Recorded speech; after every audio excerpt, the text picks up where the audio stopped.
Good morning, Bulldogs. I'm Jayden Jones, and welcome to the very first episode of Bulldog Film Reviews, or BFR for short.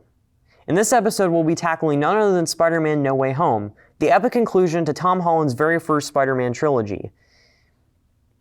Now, before we get into the review, it should go without saying that this review will contain spoilers for Spider-Man No Way Home, and with that being said, let's get into it. No Way Home marked the conclusion of the first of two MCU Spider-Man trilogies upon its release in December 2021.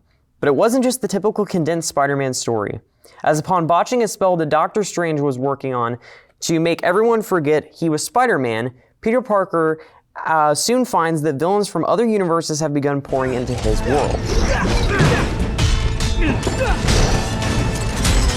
Now, obviously, there are many elements that are being left out, but with the huge return of Spider-Man's best villains in his rogue gallery, like Doc Ock, Green Goblin, Electro, the Lizard, and Sandman, as well as cameos from other MCU characters like Charlie Cox's Daredevil, and supporting roles from Doctor Strange, as well as Tobey Maguire and Andrew Garfield's version of Spider-Man, respectively, No Way Home is clearly a love letter to all Spider-Man fans and reminds us why we love this character.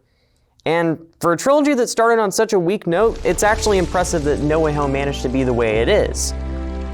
And while it isn't without its flaws, such as the jarring plot hole of Sandman suddenly turning evil, we're gonna get you home.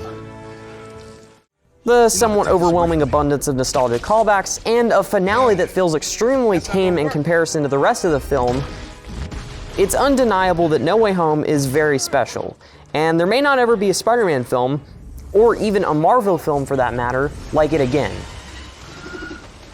But with that being said, No Way Home manages to rise above its issues and come in at a whopping 8.5 out of 10.